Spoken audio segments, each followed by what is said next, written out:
Welcome again to this episode of Right Byte, the video podcast by STC India. In this podcast, we explore various aspects of technical writing as a profession, as a career, and a tool for impact. I'm your host Sachin, and our guest tonight is Kavitha. She is one of our bestseller presenters at the STC conference. Every conference, her sessions are always sold out. She also brings in a unique perspective from her career at PTC, where she's grown through the ranks and led many a multi-generational or cross-generational transformations within the organization. So welcome, Kavitha. Thank you, Sachin. Pleasure to be with you today. Finally, we are talking. Yes, absolutely. Yeah. Great. So why don't we start by you introducing yourselves to our audience? 60 seconds to go through your biodata, curriculum vitae, and resume. Okay. Thank you, Sachin. So, hi, I'm Kavitha and I'm a Pakka Puneri. So, born and brought up in Pune. I did my education, my schooling in Pune and my post-graduation in electronic science from Pune University. So, I started my career, with a startup that specialized in photolithography for the semiconductor industry. I worked with them. And then, when you're young, you want to do crazy things. Mm-hmm. So I switched to a company that specialized in banking domain. They developed software for the banking industry. Not a domain that I was familiar with. So I used to go to those meetings and they would talk about remittance and credit and this and that. And I used to fall asleep. 6 months into that, I realized, okay, wrong place. Though I did very well, I decided that, I must get back to my domain. So I moved to CG Korea, where I worked. They were a company that developed semiconductor chips. So it was in that journey that I made the switch to a technical writer. So continued that journey, and then I got an opportunity with PTC in the year 2000. And I joined as a technical writer level 2. And from there, I started with the, products, CAD products of PTC on Linux. And from there to where we are today, work through, various roles, responsibilities, different domains.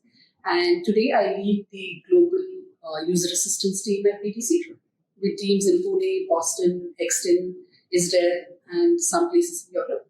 And I also head the R&D training and development, which is a program that's internal facing. Other than work, I'm a mom of 2. My son will be 23, and my daughter 18.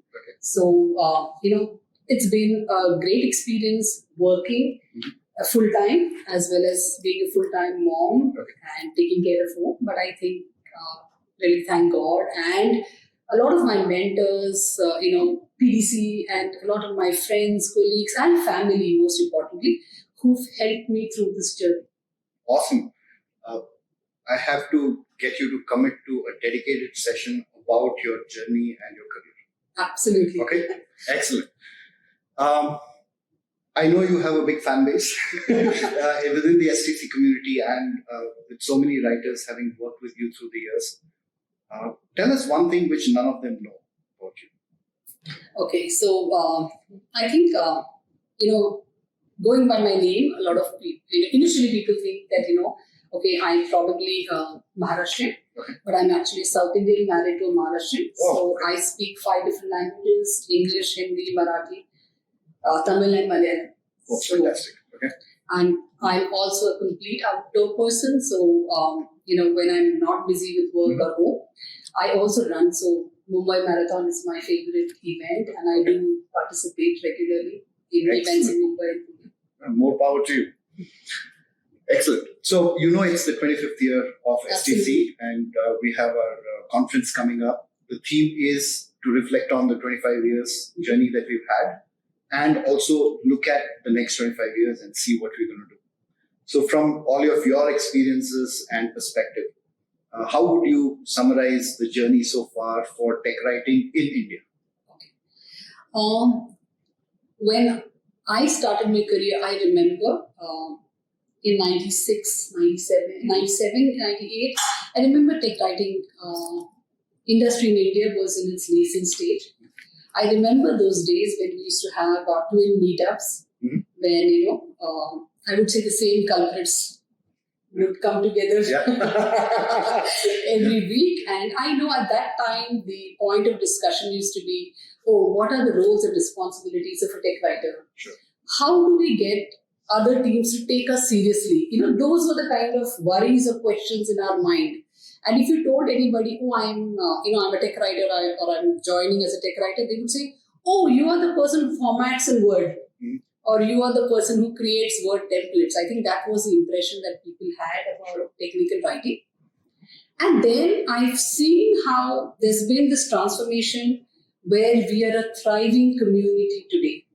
So right from the initial stages where writers were working in a doers-directed mode with a lot of control in other geographies, especially in the US, editors, managers, decision makers would all be there, and writers over here would more, be following instructions, Sure, yes. or assigned roles that were not so important in the sense bug fixes and those kind of things. We've moved from there. Also, in that time, there was one thing that India is a cost advantage center. Yes. You were hired because of the cost advantage that you brought. But I think over the years, the grit and determination and the quality that our technical writers have demonstrated has forced the industry to make that shift where we are no longer there just because of the cost advantage. I now see so many teams where leadership roles are flourishing. A lot of the innovation and latest technology trends in technical writing come from teams in India. Yes. We have a lot of teams that own complete responsibility for the products, services, or solutions that they document. And I think we are leaders. We have excellent writers who are exceptional in language skills, editorial skills, as well as tools and technology. Sure. So I think we have all the skills here. Sure. And that's what makes the Indian technical writing industry a really thriving community. Sure. And that's something that makes me feel very proud of what we've accomplished in these 25 years. So looking through your crystal ball, what do you think the next 25 years looks like? If you look at it, I think the digital transformation, AI, and a lot of changes in technology are definitely going to change the way writers are going to do their job, Sure. or the way the technical writing profile is going to grow. So as we say at PTC, it is prepared to change. Okay. And I would say that's the only constant that all of us have. We need to continuously learn to change and evolve. And I'm really excited to see how AI and automation and transformation is going to using that, how we are going to reinvent our jobs. I think that's what is going to come in the future. So being adaptable and using the trends to your advantage. Absolutely. Yeah. And that's the strategy you would propose to our audience in terms of preparing for the future? Yes, I think in terms of preparing to the future, I think there are a couple of things you need to keep in mind. This is something that you always need to be focus on. One, understanding the business. Okay. Anyone who fails to understand the business will not be able to succeed. It's very critical. So as leaders, you need to know how your business is changing or evolving. As writers, you need to know details of your domain, go in depth, understand where your company is operating. The next, after understanding business, the next thing that I would say is focus on user experience. User experience is very important because, we could say that previously we were doing only PDFs or we are doing help centers. That's the only way we'll go. We need to think how the next generation of users are evolving, what their preferences are. So I think user experience is very important. So look at what opportunities of change, the business transformation offers, Sure. and think about the user experience. The third, innovate and improvise continuously. I hear writers often say, oh, what innovation can I drive with the work that I'm doing? No, there is always scope for innovation and improvement. So I think that's important. And the fourth, I would say, is upskill. Okay. Great. So some great points. So let's kind of zoom in to some specifics of what you are trying within your organization around this strategy. Right? So over the last few years, what are those steps or initiatives that you're driving within your organization to help it prepare for the future? Yeah, I'd like to talk about a couple of initiatives that we drove. One was around automation, and I think I also spoke about this in one of these conferences, where that was a big change. And initially, we faced a lot of resistance, but then once we got everybody on board and people actually saw the value and efficiency that automation brings, I think that was a big change. More recently, we undergoing a transformation and embarking on a SaaS journey. We started this, I would say a year and a half ago. So from a company that develops software that is completely on-prem to how do you, turn into a SaaS ecosystem. What does that mean for the organization, for the products? So along with that, one important question is what does it mean for user assistance? Right? You need to transform along with that. Does it make sense to continue what you're doing? Or do you start looking at what opportunities does this transformation present for you to evolve? And that's what we started doing over the last 1 year. So we've worked very closely with the R&D teams, embedded ourselves right from the beginning as a part of the process, being a part of a lot of the decisions. We designed a lot of different solutions, so there were many hits. There were misses too. So we realized that we made mistakes. That's not the way to go. Sometimes we received kind feedback. Sometimes it was not so kind. So you have to take all that in your stride and take that as a part of learning. So one thing is there that you are going to fail. So don't be afraid of failure. But remember one thing: whenever you're doing, be agile, fail fast, learn from it, and move forward. Sure. Again, a great point about trying and learning from the failures. But from your journey, I'm sure you had highs and lows.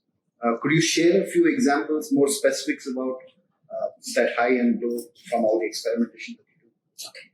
So, we're talking very recently about the SaaS. I think some of the highs were, the way when we started interviewing teams, how will the software be deployed? How is it going to be used by our customers? What does the customer journey look like? At what points of that journey do we need to interventions? I think we learned great ways of onboarding users. We discovered roles that we had not supported previously. So something like support and operations. We should never do documentation or deliverables for those kind of roles. That meant people had to really understand what a support and operations engineer does, what a site reliability engineer does, and then what kind of information do they need. So we needed to learn some technical skills ourselves.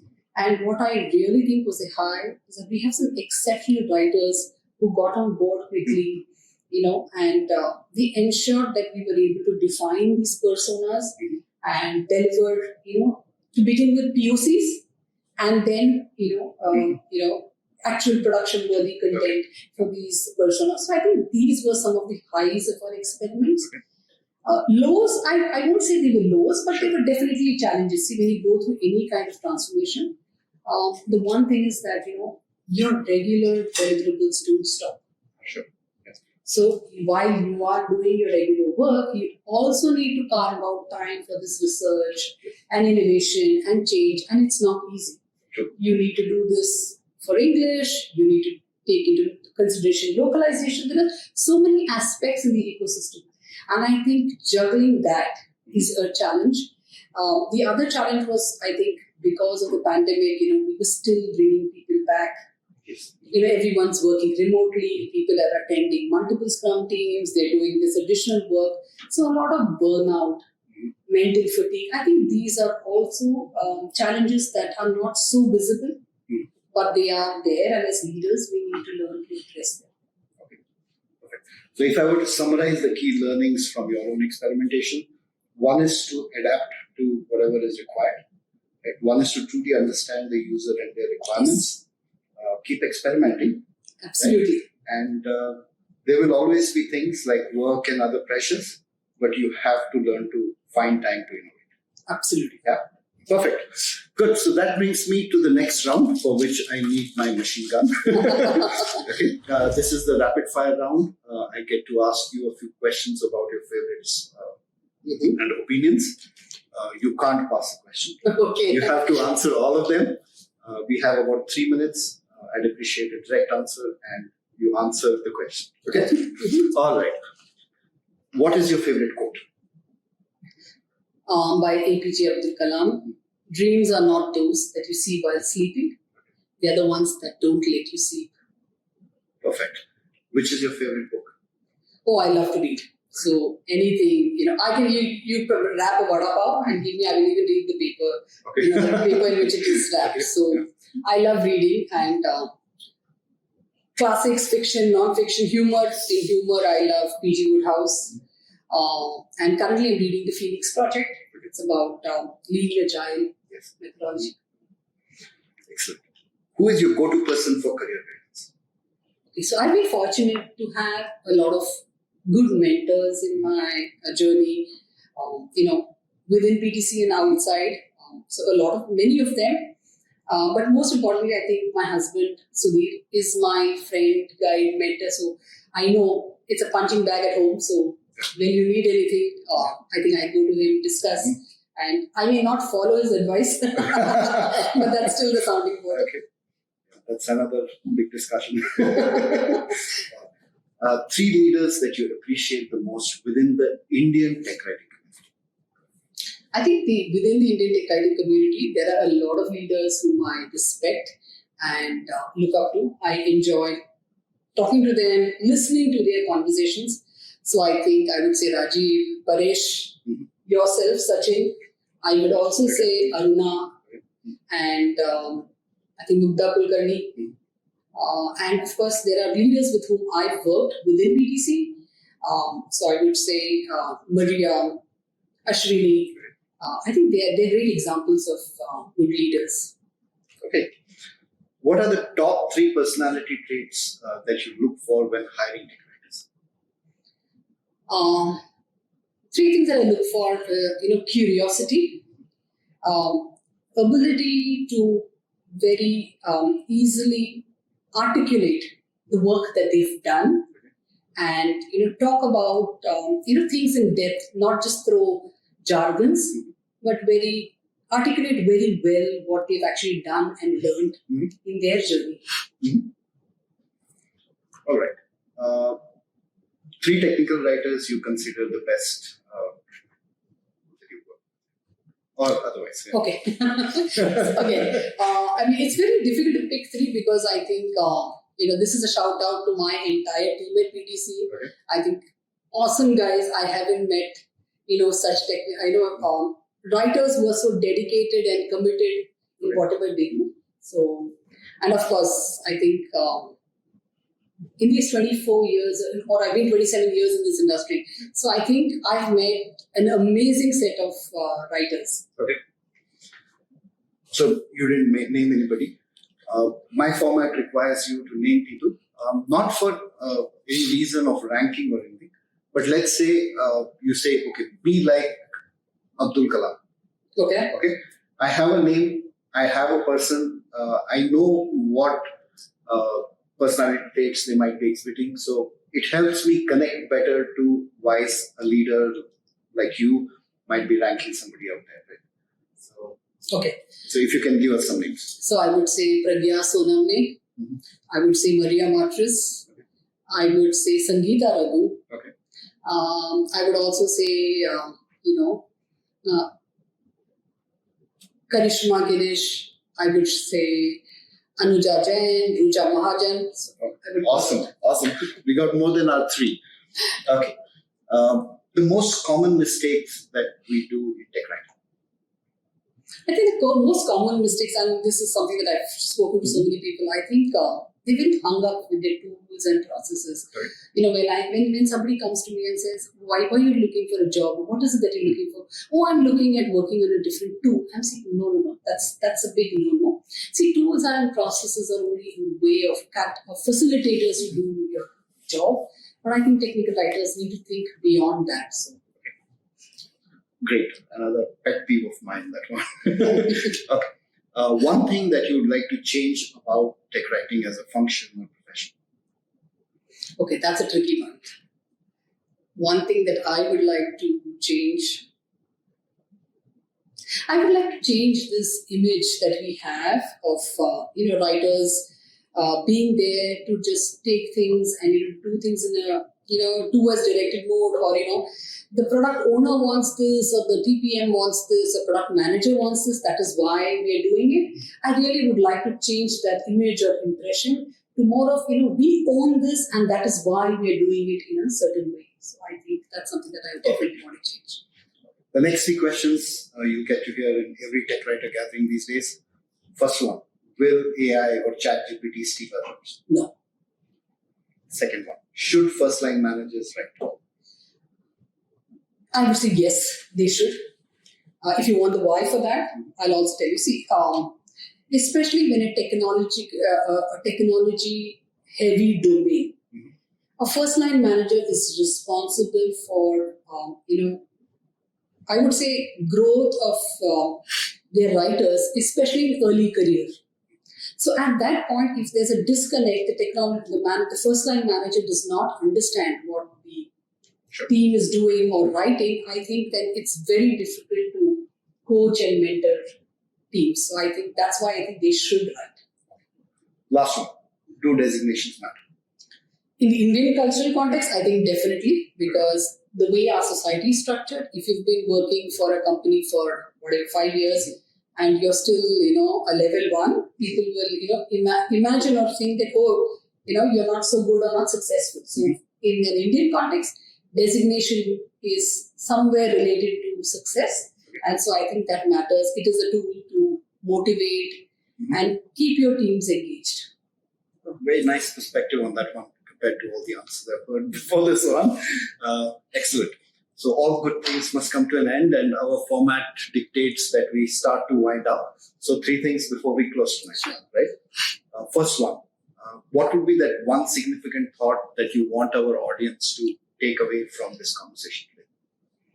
Okay. So I think one thing is that, keep reinventing yourself. So tools, technology, the industry itself evolves rapidly. So you need to continuously upskill. Like Jeff Bezos very famously has said, if businesses don't learn to evolve, they're going to fail. The same thing applies for us as a community, as writers. If we don't learn to upskill, we don't learn to evolve, we are going to become obsolete. Excellent. I'm sure our audience has a lot more questions that we've not covered, and they might want to follow up on some of the thoughts that you've shared today. Where can somebody connect with you to continue the conversation? Okay, I am available you can connect with me on LinkedIn.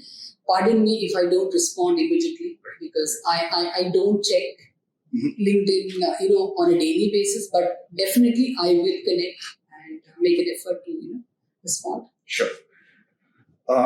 Last one, this is called the ad spot. You get 15 seconds to promote our podcast.